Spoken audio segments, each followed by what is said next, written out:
Welcome back to Biology for our classes once again. This is a new day and a new chapter we will be going to study today.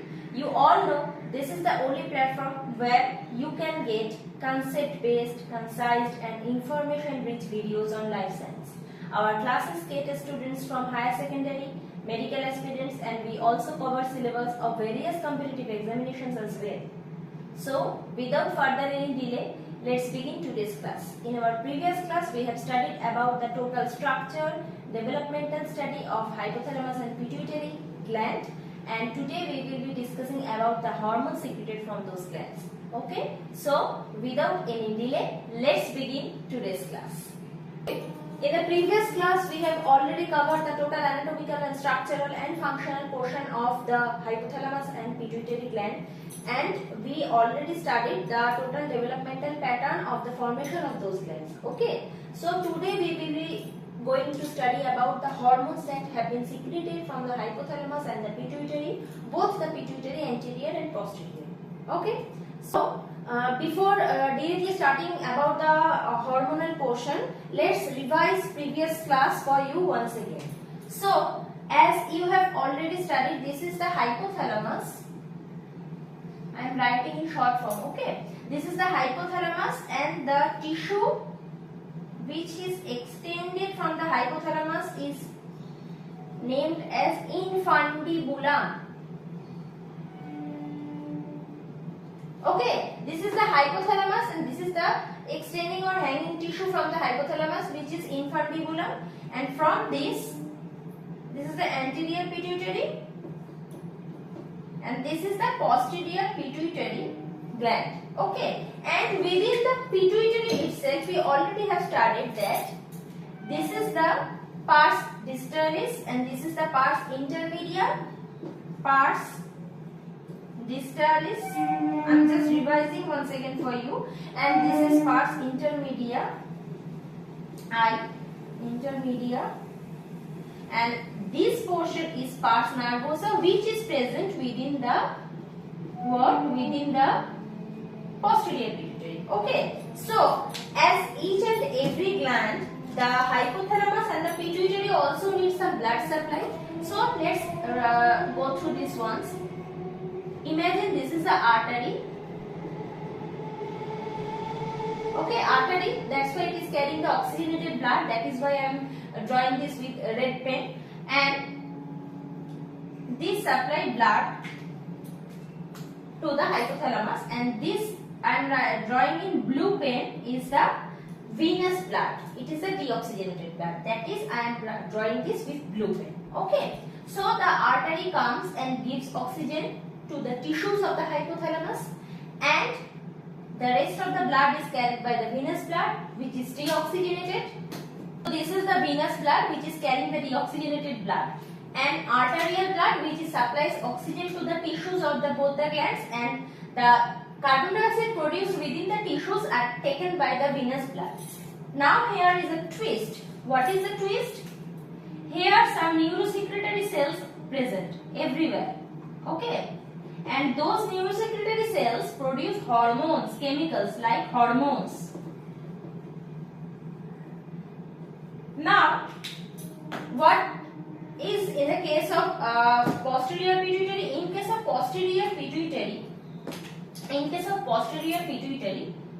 this is the cell body or the soma of the neuron, and the axonal portion is extended via the infundibulum to the posterior pituitary, and through the axonal portion the hormone that has been produced in the soma or cell body is transferred to the posterior pituitary portion and stored here. What are the hormones? ADH, vasopressin,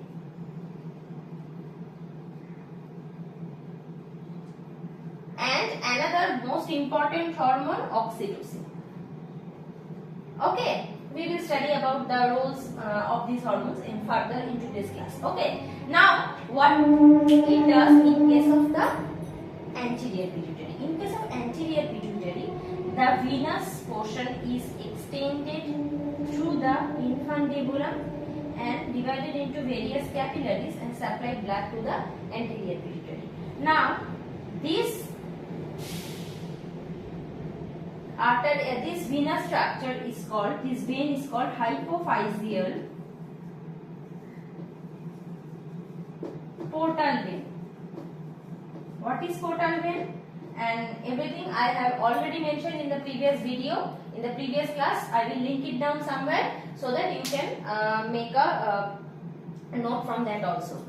And through the hypophyseal portal vein, not only the blood but also the hormone produced in the hypothalamus particular for the anterior pituitary also comes through and is distributed to the anterior pituitary. Okay, so this is a brief of previous class. Let's begin today's class, which is the study of hormones that have been secreted from the pituitary and the hypothalamus. Okay, so this is a tabular structure, tabular format.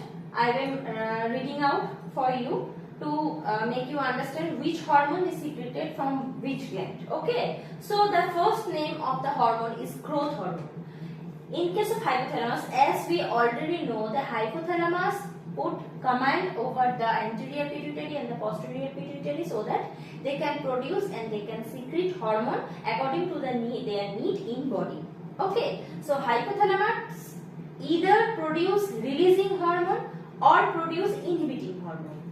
Either produce releasing hormone or produce inhibiting hormone. Okay, I think you can make out from this. So the first hormone, which is growth hormone, the hypothalamus secrete growth hormone releasing hormone or growth hormone inhibiting hormone. When there is too much of growth hormone already synthesized within the body and to its function, there is no need of further secretion.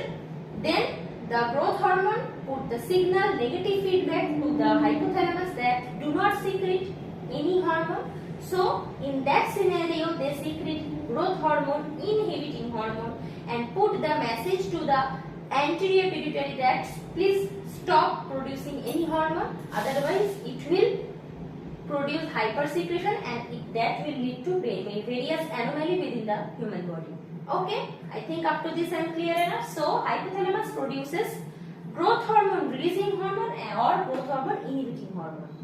Okay, when hypothalamus produces growth hormone releasing hormone, it sends the command to anterior pituitary that now this is the time you have to secrete and you have to synthesize and secrete somatotrophin, STH, either name growth hormone, which is the main hormone for our development and growth. Okay. Next hormone is gonadotrophin. Gonadotrophin. Okay. This is a group of hormones like FSH, follicle stimulating hormone, ICSH, interstitial cell stimulating hormone, and LH, luteinizing hormone. Both the three hormones are grouped together and termed as gonadotrophins. Okay. So in that scenario also, GnRH, gonadotrophin releasing hormone, you have to remember in case of thyroid, in case of gonadotrophins, and in case of cortisol, in case of corticosteroids, there is no inhibiting hormone producing from the hypothalamus. What are the? I am marking it with blue pen. Gonadotrophin, cortisol, and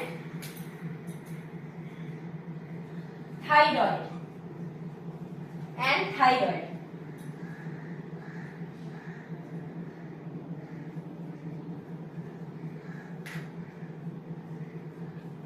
Okay.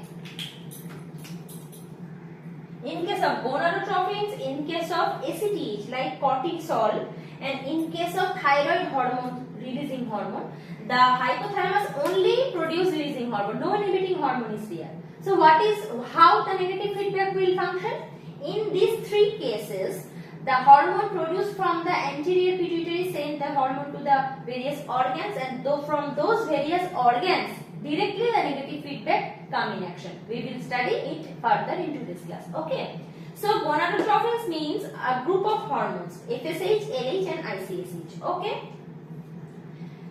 The releasing hormone produced from the hypothalamus is gonadotropin releasing hormone, and it put the signal to the anterior pituitary to produce and secrete FSH and LH LH or ICSH.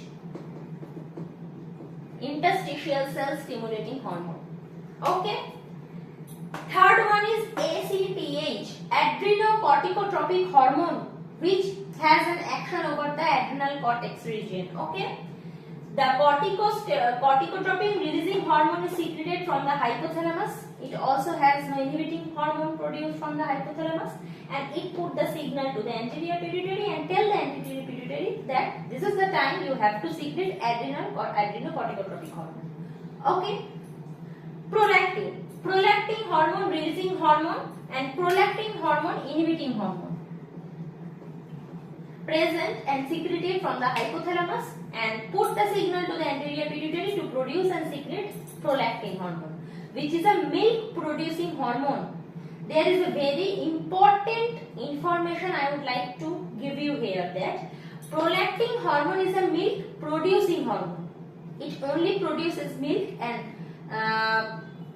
put the milk inside the alveoli of the mammary glands in case of mothers, okay, in case of females.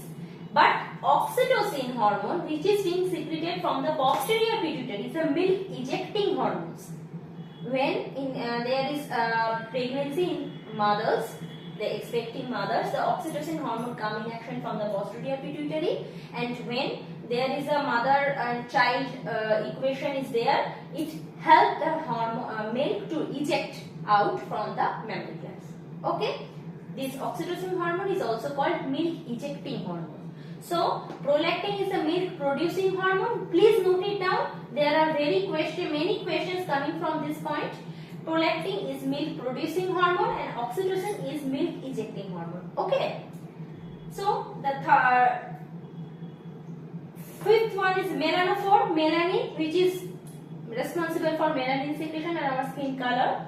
Melanophore releasing hormone is secreted from the hypothalamus and it helps the pituitary to produce and secrete melanophore stimulating hormone. Okay, or it also termed as interbedin. The last one is thyroid hormone. The thyroid hormone releasing hormone is secreted from the hypothalamus. It put the positive feedback, positive signal to anterior pituitary to produce thyroid stimulating hormone, which further induce the thyroid glands to produce thyroxine and T3. Okay. Last but not the least, posterior pituitary produce two hormones, oxytocin, which is the love hormone or milk ejecting hormone we can say, and the second one is ADH or vasopressin, which is called antidiuretic hormone. Okay, up to this I think I am clear enough. If you wish, you can note it down in your copy. You should, you must. Okay, so let's begin with the next portion, one by one, detailed hormonal study. Okay. Okay, so our first hormone we will be going to study the growth hormone or SPH. Okay, now growth of our body means cell division. It will enhance the cell division. It will enhance the protein synthesis. It will enhance the glucose uptake and everything. All these phenomena together will produce better growth and development of our body. Okay, so what are the target organs of the growth hormone? Let's write it down first. Target organs: liver, connective tissue, that means blood, muscle, bones. Okay, and cell, what it enhances? It enhances the cell division. It enhances the cell division. It enhances the protein synthesis.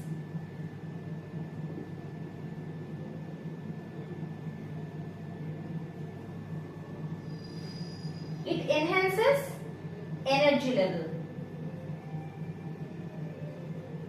And also it enhances what? Glucose uptake or glucose production. Okay, these are the factors that mainly the growth hormone target on. And the organs that upon which mainly growth hormones act are liver, blood, muscle and bones. Okay, here is an interesting thing the liver, blood, muscle, bone, both all of these produce a factor IGF. What is the full form of IGF?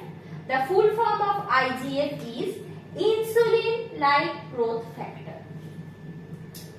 We all know, and we will study also in case of pancreas, insulin is the hormone which is responsible for maintaining the glucose balance within our body. Okay? IGF means insulin-like growth factor. Now what it does, it is also termed as a local hormone also. What do you mean by local hormone? Local hormone are those hormones from which gland they are produced, they will act upon the same also. For example, like the IGF produced from liver, blood, connective tissue, muscle and bones, and they will act upon all four of these only. Okay. So what it does, the insulin-like growth factor, they actually act as a local hormone and work upon all these four parts of our body, and eventually it will act in such a way that the growth hormone it will act like a receptor. It will act like a receptor. Okay, so that growth hormone can come and bind with those receptors, insulin-like growth factor.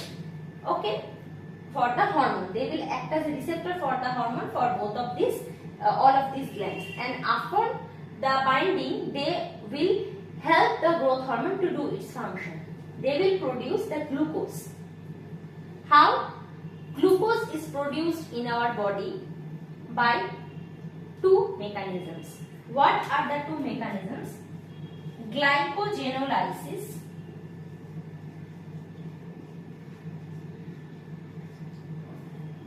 neoglucogenesis.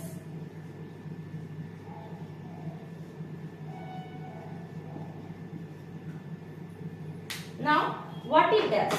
Glycogenolysis and neoglucogenesis. These are the two mechanisms by which glucose is produced within our body and supplied to the connective tissue, to the blood for better supply throughout the body. Okay. So, let me erase here.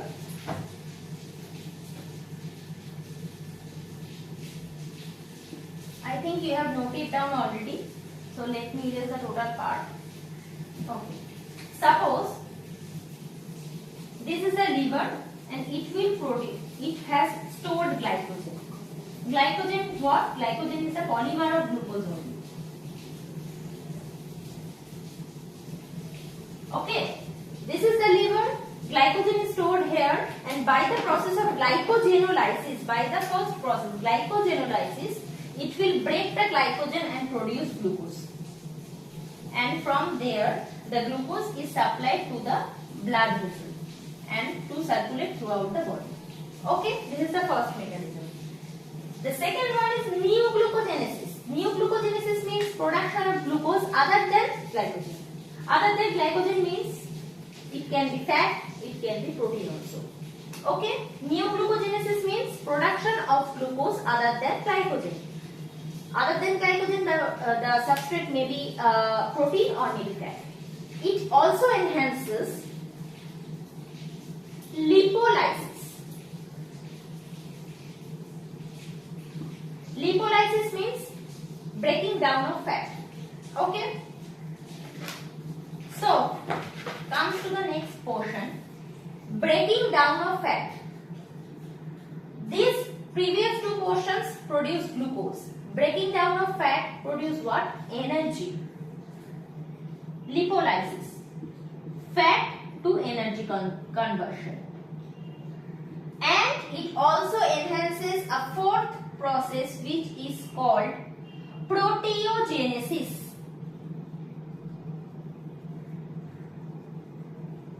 Proteogenesis means production of protein. For the cell division to happen in a better way, protein must be there. they need protein. So we need extra amount of protein. That is why proteogenesis comes in action. It is the production of protein, and it will be done in the presence of in the administration of growth hormone. Okay. Up to this, I think I am clear enough. Let's begin with the next portion. So,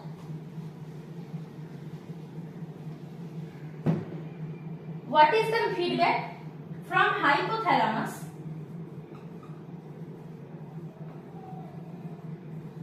Growth hormone releasing hormone is released, and it will act upon anterior pituitary. Growth hormone releasing hormone, also called somatokinin.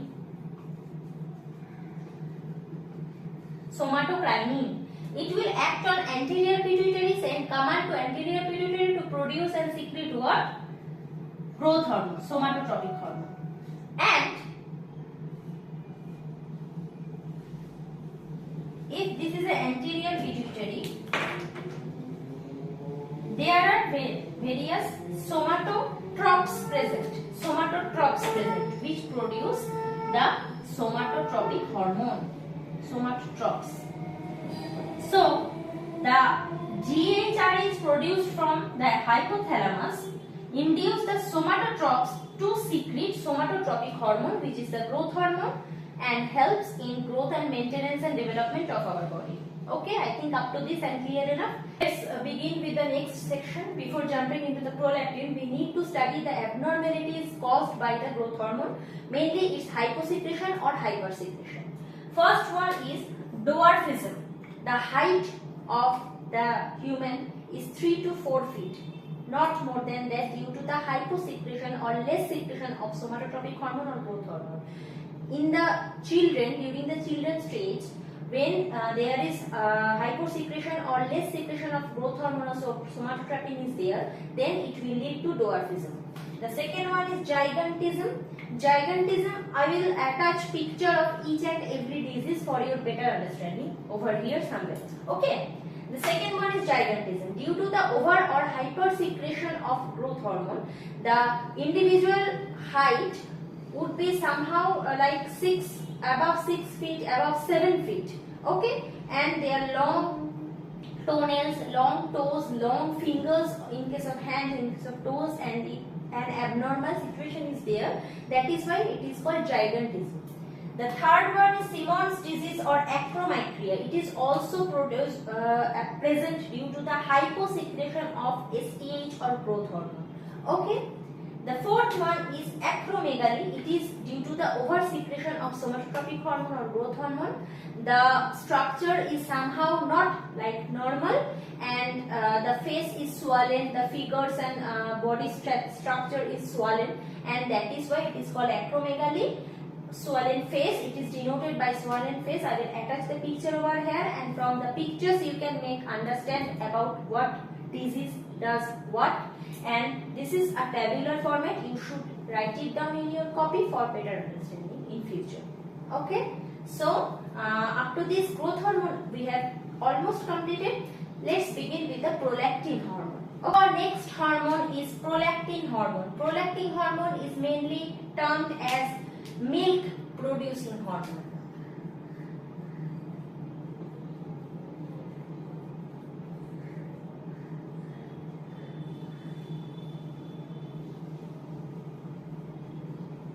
Milk producing hormone. Okay, prolactin hormone. So let me draw a picture of mammary gland for you. This is the mammary gland. It is filled with alveoli,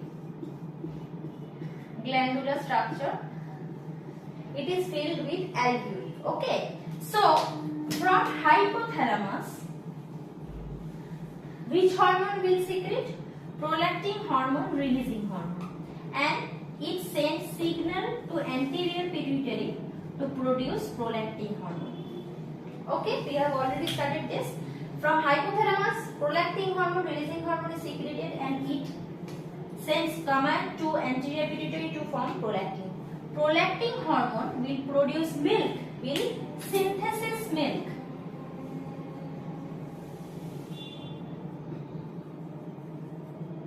Prolactin prolactin hormone which synthesis milk and store the milk inside the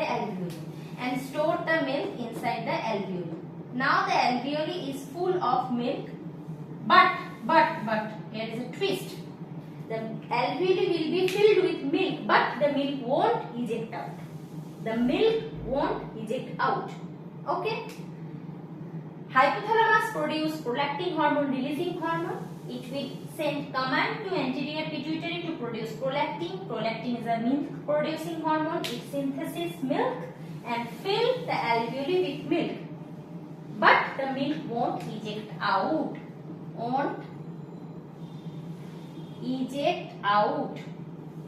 So we need another important hormone here. Very important hormone for pregnant ladies, for expecting mothers, and for the ladies who already become mothers. Okay, the milk won't eject out. If the second hormone don't do its action, the alveoli will be filled with milk, will be tough, will be stout, and the person will feel very pain. Okay. The second hormone is oxytocin hormone, which is secreted from posterior pituitary. Okay. Now, oxytocin hormone, the second name, we also term it as love hormone. Why? Because there is a beautiful bond between mother and child, newborn child and mother, and whenever it is proven that whenever a new mother tackles her child or spend quality time with her child, they will secrete oxytocin hormone and eventually milk will ooze out from the mammary gland. Okay. That is why oxytocin is termed also as love hormone, and very importantly, it is also termed as milk ejecting hormone. Very unusual and very interesting topic. Whatever function, whatever role we play in our everyday life, always remember we are controlled by our hormones. Whether we love someone, whether we hate someone, whether we do any kind of function, there is a hormone at the back end which is sending command to us and our body, and we emotionally, physically do like this. Everything is controlled by hormone. It is a play of hormones, we can say. Okay. So let's come to the topic again. Oxytocin, we can also say milk ejecting hormone. So, prolactin hormone produced from the anterior pituitary is meant for the synthesis of milk and milk producing hormone, and it will store the milk inside the alveoli but won't eject out. Whenever there is level of oxytocin is higher in our body, the milk will ooze out from the mammary gland and feed the newborn child. Okay. So, this is the total scenario in case of prolactin hormone. I think up to this I am clear enough to you. Let's begin with the next section. Okay, which is gonadotropic hormones. So, our third hormone, very important hormone is gonadotropes. It is a group of hormone. Already we have studied.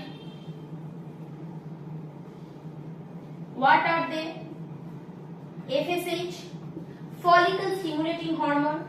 LH, luteinizing hormone. ICSH, interstitial cell stimulating hormone. Okay, so what it does? From hypothalamus, gonadotropin releasing hormone is produced.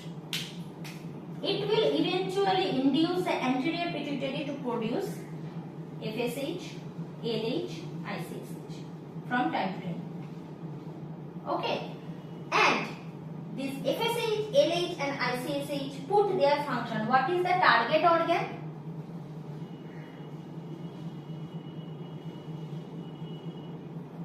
Target organ? What? Testis in case of male, and ovary in case of female. In case of male, the target organ is testis, and in case of female, the target organ is ovary. What it does actually, the FSH, LH and ICH is secreted from the anterior pituitary, distributed to the testes and ovary. In case of testes, first hormone FSH, what it does? Follicle stimulating hormone. In case of testes, it helps in spermatogenesis or sperm production.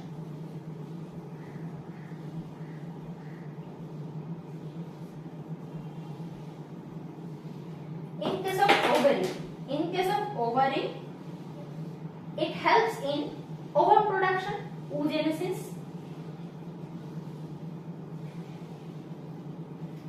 Okay. In case of testes, in case of male, FSH hormone or follicle stimulating hormone helps in spermatogenesis. In case of ovary, in case of female, the follicle stimulating hormone helps in ovum production or oogenesis. Okay. Next hormone, LH. In case of male, in case of testes, it helps in testosterone production.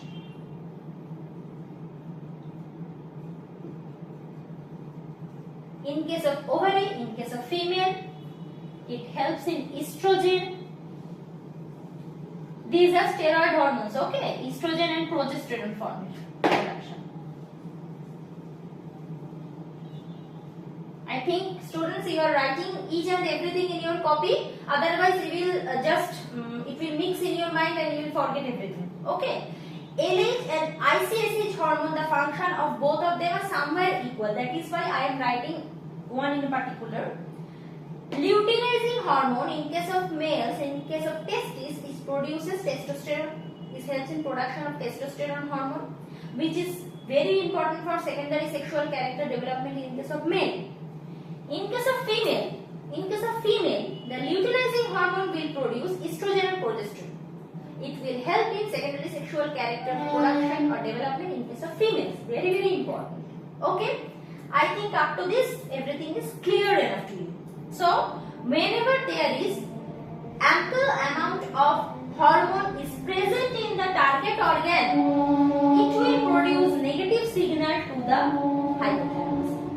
In this case, the testes and ovary, whenever they are filled with ample amount of FSH, LH and ICSH, they will send, I am writing this with blue ink, they will send negative feedback, they will send itself, because there is no inhibiting hormone present in case of hypothalamus. The target organ, whenever they are filled with ample and huge amount of hormone, there is no need of further synthesis of any kind of hormone. They will send negative feedback to hypothalamus saying that no need to extra hormone production, stop here. Do not produce gonadotropin releasing hormone because there is ample amount of hormone already present in the system. Okay, I think up to this I am clear enough.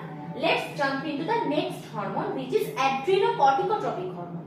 Okay, I think students, you are enjoying my class. If you are getting bored, let me know in the comment down. I will try to make the class more and more interesting for you. Okay. Next hormone is adrenocorticotropic hormone, ACTH.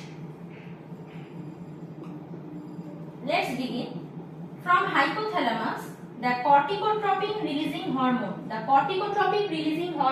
secreted, and it will send command to anterior pituitary to produce ACTH. In this case, the target organ is adrenal cortex. That is why corticotropic releasing hormone. It will produce cortisol. We all know adrenal cortex is divided into 3 parts, and from different parts different hormone will be produced, and all of them together called cortisol. Okay. So from hypothalamus, corticotropin releasing hormone is produced, and from this they send signal or command to anterior pituitary to produce ACTH, and eventually it will send to the adrenal cortex. From there, cortisol hormone will be produced. Whenever In this case also, there is no inhibiting hormone secreted from the hypothalamus. That is why whenever there is large amount of cortisol present within the system already, it sends the hypothalamus negative signal, negative feedback, so that it can tell hypothalamus not to produce more corticotropin releasing hormone, so that anterior pituitary won't produce any ACTH and there is no overproduction of cortisol in the system, which may lead to any abnormality. Okay? Clear up to this? Let's begin with the next portion. Okay? Okay. Next is the thyroid. Thyroid is a very important hormone for our development and growth. Okay? From hypothalamus, thyroid hormone, releasing hormone is produced. It will act upon anterior pituitary and send command to it to produce thyroid stimulating hormone. In case of this, target organ is thyroid gland.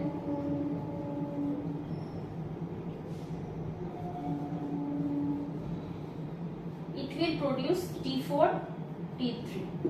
Okay, T4 and T3. So what it does, from hypothalamus, thyroid hormone, releasing hormone or releasing factor will be produced. It will send command to anterior pituitary to produce thyroid stimulating hormone, TSH. Then it will be sent to the target organ, thyroid gland, and tell the thyroid gland to produce thyroxine, T4 and triiodothyronine, T3. In this case also, there is no inhibiting hormone released from the hypothalamus. That is why when there is huge amount of T4 and T3 in the system present already, it will send directly hypothalamus the negative signal and tell the hypothalamus to stop producing releasing factor so that it cannot send any further command to anterior pituitary and the total system will be in coordination. There will be no anomaly due to the hypersecretion of thyroid hormone from the thyroid gland. Okay? In this case, I would like to mention over here that if there is less amount of thyroxine present in the system, which is the hyposecretion, it will lead to a disease, hypothyroidism. When there is huge amount of T4 present in the system, oversecretion, it will lead to a disease, hyperthyroidism, or it can also lead to goiter, endemic goiter or simple goiter. Okay, I think up to this I am clear enough. Let's begin with the last portion of today's class. This is the last hormone which is secreted from the anterior pituitary, MSH, melanophore stimulating hormone.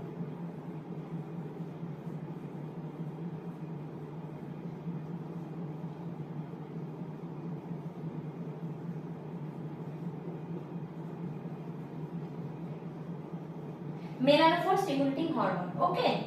From hypothalamus, melanophore releasing factor or releasing hormone will be produced and it will act upon anterior pituitary to produce melanophore stimulating hormone. The another name of this hormone is intermedin.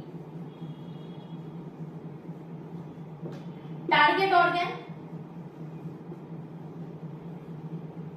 skin. What it does, from hypothalamus, melanophore releasing hormone is produced. It will act upon anterior pituitary to send the command to produce and synthesis and circulate melanophore stimulating factor to the skin. It will produce melanin. We all know melanin is the skin color. It is responsible for our skin color. It also sends the signal to amphibian skin, reptilian skin for the skin coloration, and in case of man it is inactive.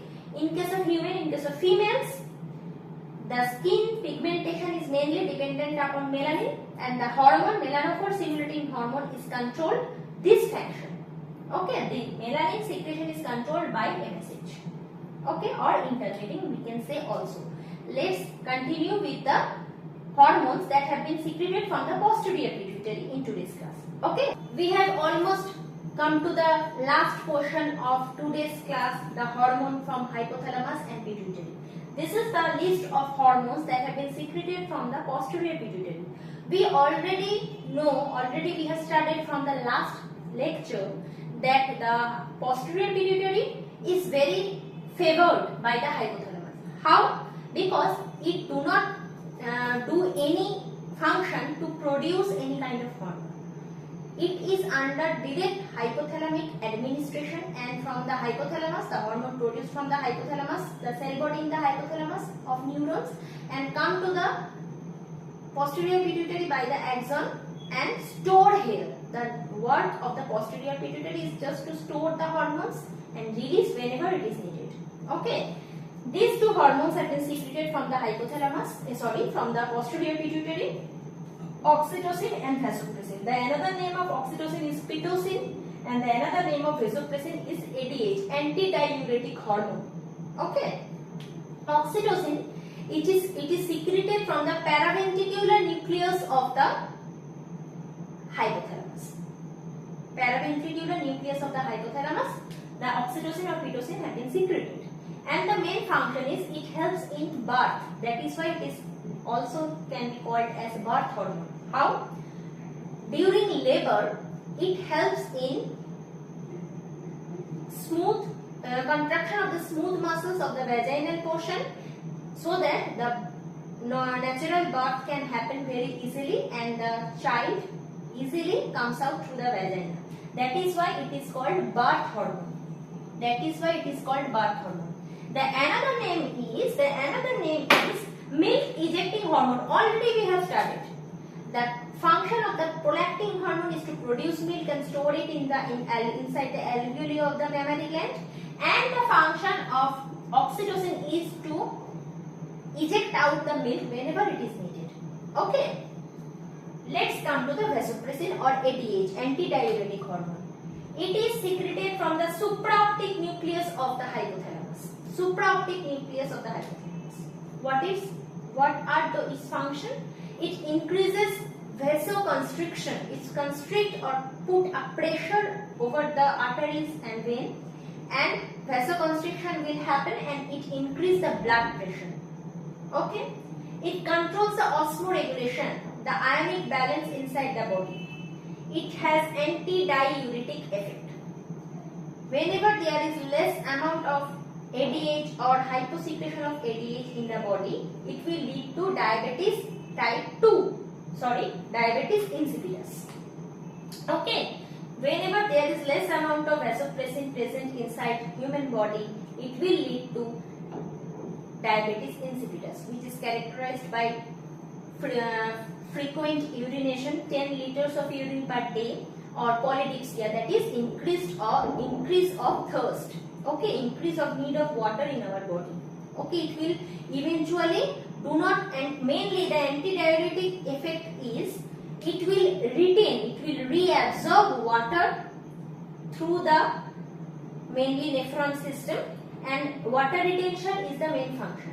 Whenever there is less amount of ADH production, it will lead to diabetes insipidus, which is characterized by polydipsia and frequent urination.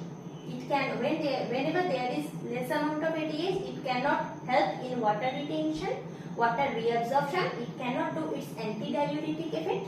That is why more huge amount of water is excreted through our kidney. 10 liters a day it can be, and it will eventually increase the need of water, increase thirst. That is polydipsia. That is why the hyposecretion of ADH will lead to diabetes insipidus.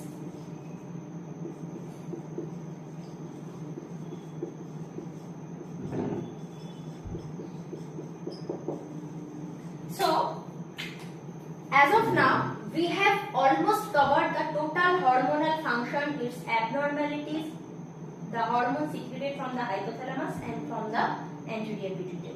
I think I am clear enough to you. Each and everything is crystal clear to you. I have tried my level best to make you understand whatever is needed. Okay? So, let's wrap up today's class here only.